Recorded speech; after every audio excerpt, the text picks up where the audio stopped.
राधे राधे। आप सभी को ज्येष्ठ मास की पावन और पुण्यदायिनी निर्जला एकादशी की हार्दिक शुभकामनाएं।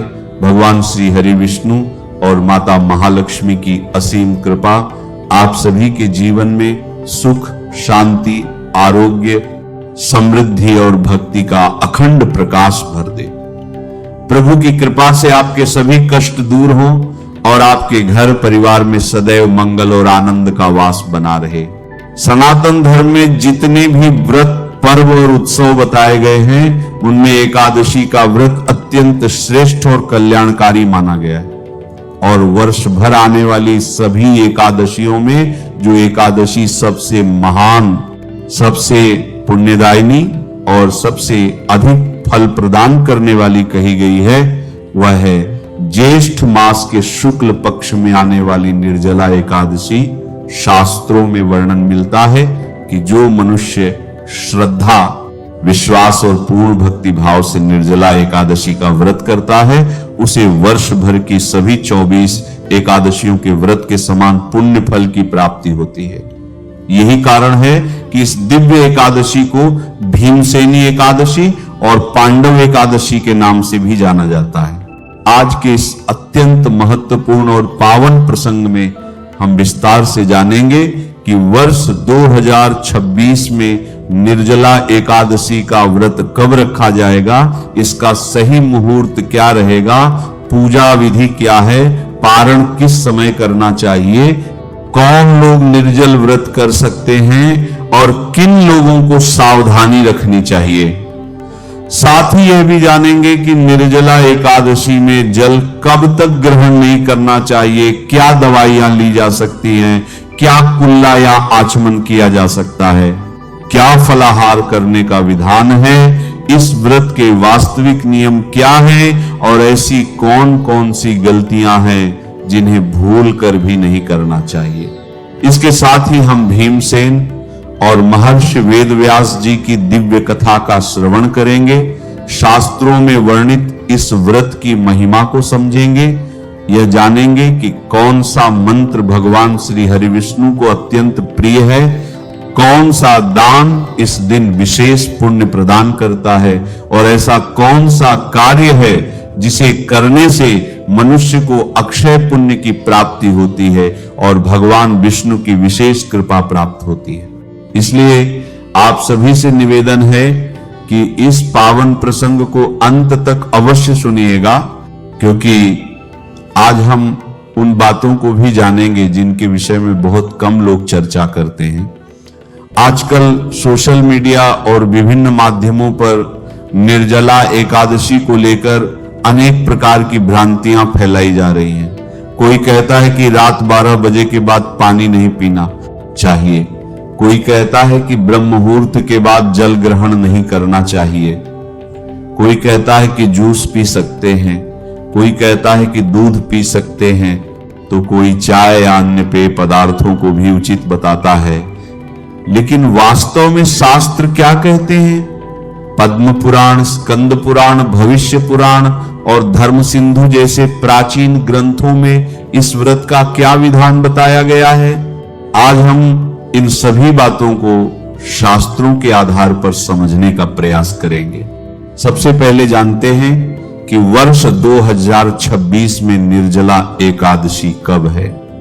वर्ष 2026 में ज्येष्ठ मास के शुक्ल पक्ष की एकादशी तिथि का प्रारंभ बुधवार 24 जून की रात्रि में होगा, लेकिन उदया तिथि के अनुसार निर्जला एकादशी का व्रत गुरुवार 25 जून 2026 को रखा जाएगा और यही व्रत करने की श्रेष्ठ एवं मान्य तिथि रहेगी।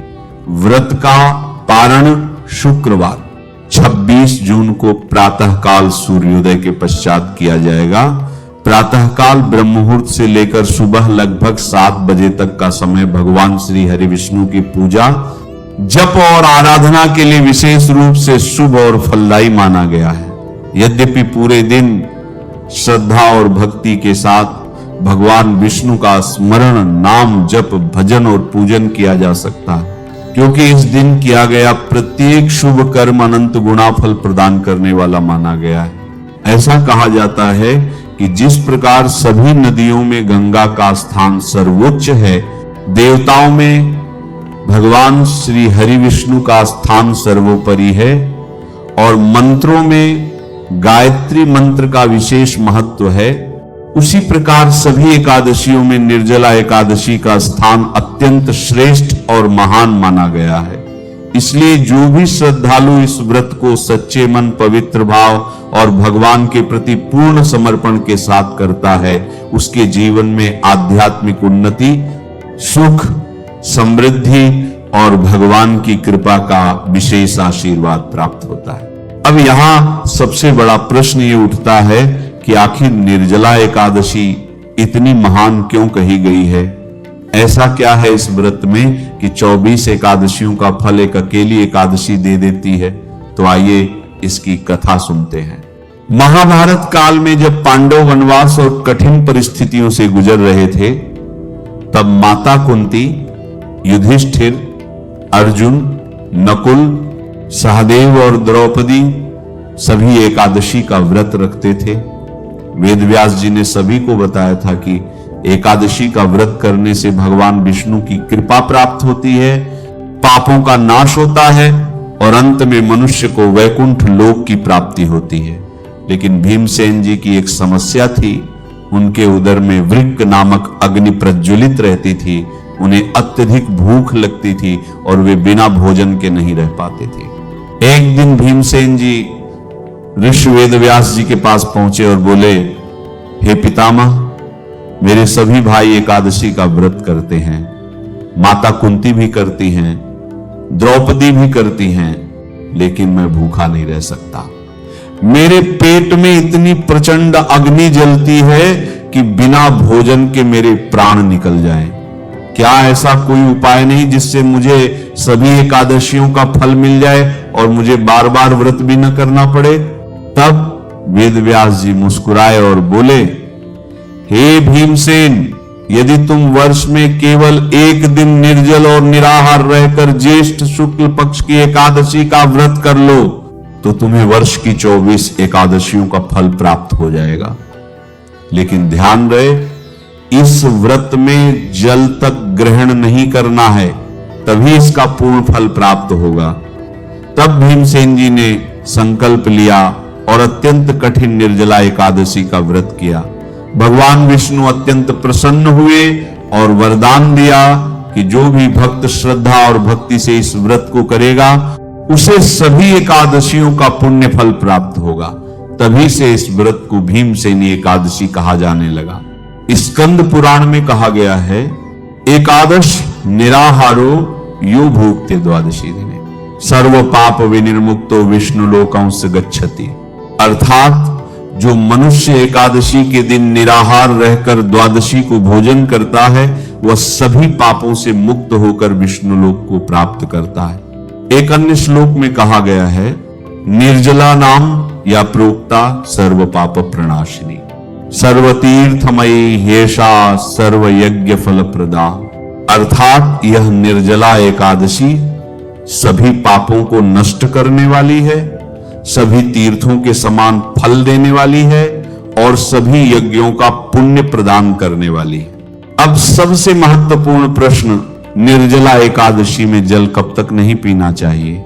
देखिए, शास्त्रों के अनुसार व्रत सूर्योदय से प्रारंभ होकर अगले दिन सूर्योदय तक माना जाता है। इसलिए जो वास्तविक निर्जल व्रत है, उसमें एकादशी के सूर्योदय के बाद से लेकर द्वादशी के सूर्योदय तक जल ग्रहण नहीं किया जाता। रात 12 बजे वाली बात शास्त्रों में कहीं नहीं लिखी है। कई लोग भ्रम फैलाते हैं कि रात 12 बजे के बाद पानी नहीं पीना चाहिए। ऐसा नहीं है। आप एकादशी के सूर्योदय से पहले तक जल ग्रहण कर सकते हैं, लेकिन सूर्योदय के बाद से अगले दिन पारण तक जल त्याग का नियम माना गया है। अब यहां एक और भ्रम दूर कर देते हैं। कई लोग कहते हैं कि जूस पी सकते हैं, दूध पी सकते हैं, चाय पी सकते हैं, लेकिन भक्तों, निर्जला का अर्थ ही है बिना जल के। और शास्त्रों में जल का अर्थ केवल पानी नहीं, बल्कि सभी प्रकार के पेय पदार्थ हैं। चाहे जूस हो, दूध हो, शरबत हो, चाय हो या अन्य कोई तरल पदार्थ। यदि आपने निर्जला व्रत का संकल्प लिया है तो आपको कुछ भी ग्रहण नहीं करना चाहिए, न फल, न अन्न, न जल, न पेय पदार्थ। तभी यह वास्तविक निर्जला व्रत कहलाता है। लेकिन धर्म का अर्थ शरीर को कष्ट देकर बीमार करना नहीं है। यदि आपका स्वास्थ्य साथ नहीं देता, यदि आप वृद्ध हैं, गर्भवती हैं, रोगी हैं, दवाई चल रही है या अत्यधिक गर्मी में नौकरी अथवा कार्य करना पड़ता है, तो आप अपनी क्षमता के अनुसार व्रत कर सकते हैं। भगवान भाव के भूखे हैं। आप केवल फलाहार से व्रत करें, केवल जल से व्रत करें या फल और जल दोनों के साथ व्रत करें, इससे भी आपको पुण्य प्राप्त होगा। हाँ, निर्जल रहने का जो विशेष फल बताया गया है वो अलग है, लेकिन सामान्य व्रत का पुण्य भी अत्यंत महान होता है। यहां एक बात विशेष ध्यान रखें, कई लोग निर्जला एकादशी से पहले सुबह बहुत अधिक भोजन कर लेते हैं, घी पी लेते हैं, कई तरह की चीजें खा लेते हैं ताकि प्यास और भूख न लगे। यह छल है। यदि आप व्रत कर रहे हैं तो श्रद्धा और सच्चे भाव से कीजिए, दिखावे के लिए नहीं। अब प्रश्न उठता है कि क्या कुल्ला कर सकते हैं, क्या आचमन कर सकते हैं? तो शास्त्र कहते हैं कि शौच आदि के बाद कुल्ला करना आवश्यक है। कुल्ला करने से व्रत नहीं टूटता। पूजा के समय आचमन भी किया जा सकता है। पूजा में जो थोड़ी मात्रा में आचमन का जल लिया जाता है उससे व्रत भंग नहीं होता। शास्त्रों में षट्मासा जल का वर्णन मिलता है, अर्थात अत्यंत अल्प मात्रा। इसलिए पूजा हेतु आचमन करने में दोष नहीं है। अब बात करते हैं दवाई की। यदि किसी व्यक्ति को दवाई लेना अत्यंत आवश्यक है तो वह जल के साथ दवाई ले सकता है। शास्त्रों में औषधि सेवन की अनुमति दी गई है। धर्म का उद्देश्य शरीर को नष्ट करना नहीं, बल्कि आत्मशुद्धि और भगवान की भक्ति है। यदि शरीर स्वस्थ रहेगा तभी भविष्य में भी आप व्रत कर पाएंगे। इसीलिए आवश्यकता हो तो दवाई अवश्य लें। अब जानते हैं निर्जला एकादशी की संपूर्ण पूजा विधि। एकादशी के दिन प्रातः ब्रह्म मुहूर्त में उठिए। उठते ही दोनों हथेलियों के दर्शन कीजिए और भगवान का स्मरण कीजिए। फिर मन में संकल्प लीजिए, हे श्री हरि विष्णु, आज मैं निर्जला एकादशी का व्रत कर रहा हूं। मुझे शक्ति, सामर्थ्य और भक्ति प्रदान कीजिए कि मैं इस व्रत को पूर्ण श्रद्धा से संपन्न कर सकूं। इसके बाद स्नान कीजिए। स्नान के जल में गंगा जल अवश्य मिलाइए। गंगा जल युक्त स्नान अत्यंत पुण्यदायी माना गया है। स्वच्छ पीले या हल्के रंग के वस्त्र धारण कीजिए। घर के मंदिर में दीपक जलाइए। भगवान विष्णु, माता लक्ष्मी और तुलसी माता की पूजा कीजिए। भगवान को पीले पुष्प, तुलसी दल, पंचामृत, फल और नैवेद्य अर्पित कीजिए। इसके बाद यह मंत्र जपिए, नमो भगवते वासुदेवाय। इस मंत्र का कम से कम 108 बार जाप अवश्य कीजिए। यदि संभव हो तो विष्णु सहस्त्र नाम का पाठ कीजिए, गीता का पाठ कीजिए। विशेष रूप से श्रीमद् भगवद गीता के 7वें अध्याय का पाठ अत्यंत शुभ माना गया है। इस दिन तुलसी पूजन अवश्य करना चाहिए। कई लोग कहते हैं कि एकादशी पर तुलसी नहीं छूनी चाहिए। ऐसा नहीं है।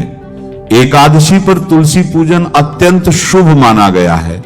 हाँ, तुलसी दल तोड़ने के नियम अलग होते हैं। निर्जला एकादशी के दिन दान का अत्यंत महत्व बताया गया है।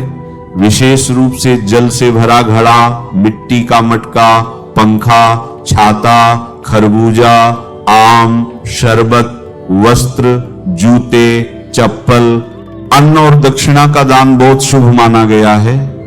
गर्मी के दिनों में प्यासे लोगों को जल पिलाना महान पुण्य देता है। यदि संभव हो तो प्याऊ लगवाइए। इस दिन पितरों का तर्पण करना भी अत्यंत शुभ माना गया है। भगवान विष्णु के मंत्रों के साथ पितरों को स्मरण करने से उन्हें तृप्ति मिलती है और पितृदोष शांत होता है। अब बात करते हैं रात्रि जागरण की। शास्त्र कहते हैं कि निर्जला एकादशी की रात्रि में जागरण करने से हजारों यज्ञों का फल प्राप्त होता है। पूरी रात यदि संभव हो तो भजन, कीर्तन, मंत्र जाप और कथा श्रवण कीजिए। यदि पूरी रात जागना संभव न हो तो कम से कम मध्य रात्रि तक भगवान का स्मरण अवश्य करें।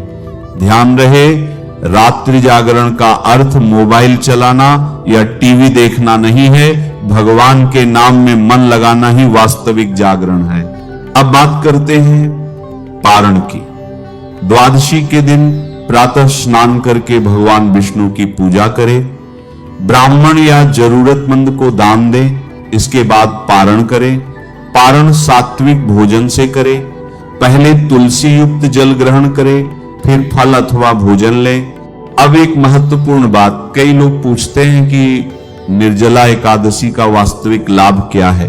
शास्त्र कहते हैं कि इस व्रत से पाप नष्ट होते हैं, अकाल मृत्यु का भय दूर होता है, पितरों को शांति मिलती है, ग्रह दोष शांत होते हैं, आर्थिक कष्ट कम होते हैं, रोगों से रक्षा होती है और अंत में वैकुंठ लोक की प्राप्ति होती है।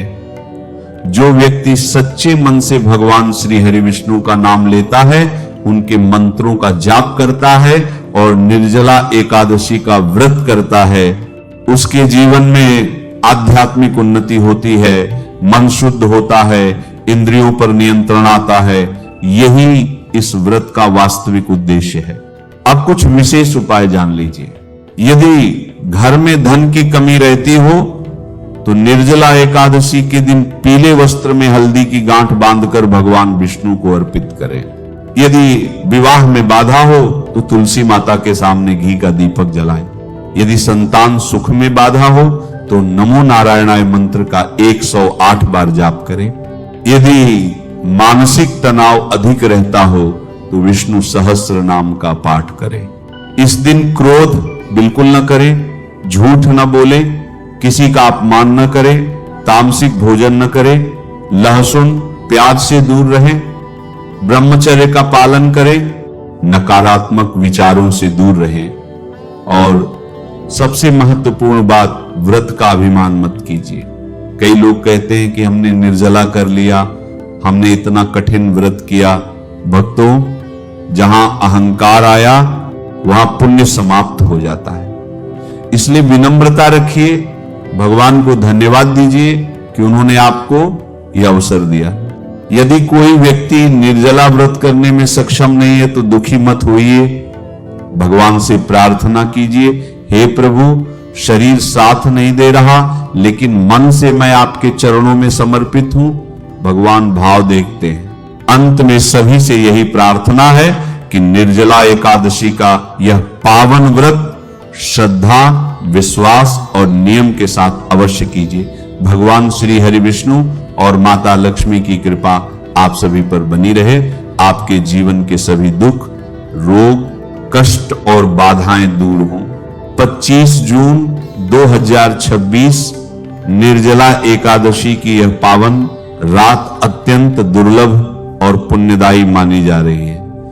धार्मिक मान्यताओं में कहा गया है कि आज की रात श्रद्धा से तुलसी माता के पास घी का दीपक जलाकर भगवान विष्णु का स्मरण किया जाए तो घर की नकारात्मकता धीरे धीरे समाप्त होने लगती है और जीवन में सुख, शांति और सकारात्मकता का प्रकाश बढ़ने लगता है। पुराने संत कहा करते थे कि निर्जला एकादशी की रात किया गया छोटा सा दीपक उपाय भी मनुष्य के भीतर आशा, विश्वास और नई ऊर्जा जगाने वाला माना गया है। मनुष्य बाहर से कितना भी मजबूत क्यों न दिखाई दे, लेकिन भीतर से वह चिंता, भय और तनाव में डूबा हुआ है। किसी के घर में पैसा टिकता नहीं, किसी का काम बार बार रुक जाता है, किसी के परिवार में बिना वजह क्लेश बढ़ जाता है और कई लोगों को ऐसा महसूस होता है जैसे घर की बरकत धीरे धीरे समाप्त होती जा रही हो। लेकिन भक्तों, धार्मिक मान्यताओं में कहा गया है कि निर्जला एकादशी की रात श्रद्धा से किया गया दीपक उपाय मनुष्य के मन में सकारात्मकता का दीप जलाने वाला माना गया है। अब ध्यान से सुनिए, क्योंकि आगे जो बात मैं आपको बताने जा रहा हूं उसे पुराने लोग निर्जला एकादशी का दिव्य दीपक उपाय कहा करते थे। रात्रि के समय स्नान करके स्वच्छ वस्त्र धारण कीजिए। अगर संभव हो तो पीले रंग के वस्त्र पहनिए, क्योंकि पीला रंग भगवान विष्णु को अत्यंत प्रिय माना गया है। इसके बाद तुलसी माता के पास की जगह को अच्छी तरह साफ कीजिए और वहां थोड़ा सा गंगा जल या स्वच्छ जल छिड़ककर स्थान को पवित्र कर लीजिए। अब शुद्ध देसी घी का एक दीपक लीजिए, दीपक में रुई की बत्ती लगाइए और श्रद्धा से तुलसी माता के पास जला दीजिए। भक्तों, धार्मिक मान्यताओं में कहा गया है कि निर्जला एकादशी की रात तुलसी माता के पास जलाया गया घी का दीपक घर में सुख, शांति और भगवान विष्णु की कृपा को आकर्षित करने वाला माना गया है। पुराने संत कहा करते थे कि जहां तुलसी माता के पास दीपक जलता है वहां केवल प्रकाश नहीं फैलता, बल्कि भगवान का स्मरण भी जीवित रहता है। अब दोनों हाथ जोड़कर भगवान विष्णु का ध्यान कीजिए और श्रद्धा से 21 बार यह मंत्र बोलिए, नमो भगवते वासुदेवाय। कहा जाता है कि निर्जला एकादशी की रात भगवान विष्णु का यह मंत्र अत्यंत प्रभावशाली माना गया है। जहां श्रद्धा से भगवान का नाम लिया जाता है वहां धीरे धीरे मन की बेचैनी शांत होने लगती है और घर का वातावरण सकारात्मक बनने लगता है। लेकिन यहां एक बात बहुत ध्यान से समझ लीजिए, दीपक जलाते समय मन में डर नहीं बल्कि श्रद्धा होनी चाहिए। कई लोग उपाय करते समय यही सोचते रहते हैं कि पता नहीं लाभ होगा या नहीं, लेकिन पुराने संत कहा करते थे कि किसी भी भक्ति कार्य की सबसे बड़ी शक्ति मन का विश्वास माना गया है। अब उन 5 गलतियों के बारे में जान लीजिए जिन्हें निर्जला एकादशी की रात बिल्कुल नहीं करना चाहिए। तुलसी माता के पास गंदगी रखना। धार्मिक मान्यताओं में कहा गया है कि जहां गंदगी और अव्यवस्था होती है वहां सकारात्मक ऊर्जा अधिक समय तक नहीं टिकती। इसीलिए दीपक जलाने से पहले स्थान को अवश्य साफ करें। दीपक में गलत तेल का प्रयोग करना। भक्तों, इस विशेष उपाय में शुद्ध देसी घी का दीपक अत्यंत शुभ माना गया है, क्योंकि घी का दीपक वातावरण को शांत और सात्विक बनाने वाला माना गया है। दीपक जलाकर तुरंत वहां से चले जाना। पुराने लोग कहा करते थे कि दीपक जलाने के बाद कुछ समय तक शांत मन से भगवान विष्णु और तुलसी माता का ध्यान अवश्य करना चाहिए, क्योंकि वही कुछ पल मन को सकारात्मक ऊर्जा से भरने वाले माने जाते हैं। दीपक जलते समय क्रोध और कटु वचन बोलना निर्जला एकादशी की रात को अत्यंत पवित्र माना गया है। इसलिए उस समय घर में लड़ाई झगड़ा और नकारात्मक बातें बिल्कुल नहीं करनी चाहिए। उपाय को केवल चमत्कार समझना। भक्तों, यह उपाय केवल धन प्राप्ति के लिए नहीं बल्कि मन को शांत करने और भगवान से जुड़ने का माध्यम माना गया है। अब सोने से पहले का एक अत्यंत शुभ नियम ध्यान से सुनिए। रात्रि में सोने से पहले एक छोटा सा पीला कपड़ा लीजिए और उसमें थोड़ा सा अक्षत साबुत चावल, थोड़ी हल्दी और एक तुलसी पत्ता रख लीजिए। अब उस छोटी पोटली को दोनों हाथों में लेकर भगवान विष्णु का ध्यान कीजिए और श्रद्धा से बोलिए, हे श्री हरि, हमारे घर में सुख शांति और सकारात्मकता बनाए रखें, हमारे परिवार को रोग भय और तनाव से दूर रखें। इसके बाद उस पोटली को रात भर अपने तकिए के नीचे रख दीजिए। भक्तों, धार्मिक मान्यताओं में कहा गया है कि जब इंसान सोने से पहले भगवान का स्मरण करता है तो उसका मन धीरे धीरे शांत और स्थिर होने लगता है। अब अगली सुबह का शुभ नियम सुन लीजिए। सुबह जल्दी उठकर स्नान कीजिए और सबसे पहले तुलसी माता को स्वच्छ जल अर्पित कीजिए। अगर संभव हो तो उस जल में थोड़ा सा गंगा जल मिला लीजिए। इसके बाद हाथ जोड़कर श्रद्धा से प्रार्थना कीजिए, हे माता तुलसी, हमारे घर में सुख शांति और भगवान का आशीर्वाद बनाए रखे।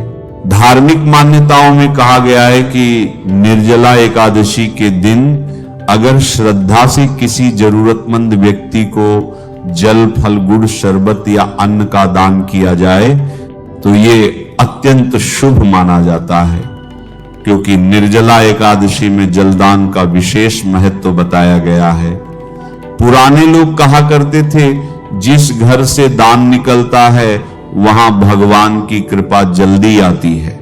अब इस पावन प्रसंग के समापन से पहले आइए हम सभी श्रद्धा और भक्ति के साथ भगवान श्री हरि विष्णु का स्मरण करें और उनसे अपने जीवन के कल्याण की प्रार्थना करें। हे प्रभु श्री हरि विष्णु, हमारे मन से सभी भय, चिंताएं और नकारात्मक विचारों का नाश कीजिए। हमारे जीवन में सुख, शांति, सद्बुद्धि और सकारात्मकता का दिव्य प्रकाश भर दीजिए। हमें ऐसा सामर्थ्य प्रदान कीजिए कि हमारा विश्वास, हमारी भक्ति और हमारे हृदय की श्रद्धा सदैव आपके श्री चरणों में अटल बनी रहे। आपके बिना हमारा कोई आश्रय नहीं है, इसलिए हम पर अपनी कृपा दृष्टि सदैव बनाए रखिए और हमारे जीवन को धर्म, भक्ति और सदाचार के मार्ग पर अग्रसर कीजिए। और यदि आप सच्चे मन से भगवान श्री हरि विष्णु, माता महालक्ष्मी और पवित्र तुलसी माता में अटूट विश्वास रखते हैं तो पूरे प्रेम, श्रद्धा और विश्वास के साथ एक बार अवश्य बोलिए नमो भगवते वासुदेवाय और प्रेम से बोलिए जय श्री हरि विष्णु, जय माता लक्ष्मी, जय तुलसी माता। भगवान श्री हरि विष्णु की कृपा आप और आपके पूरे परिवार पर सदैव बनी रहे। आपके जीवन में सुख, समृद्धि, उत्तम स्वास्थ्य और आध्यात्मिक उन्नति का वास हो। इसी मंगल कामना के साथ आप सभी को पुनः पावन निर्जला एकादशी की हार्दिक शुभकामनाएं।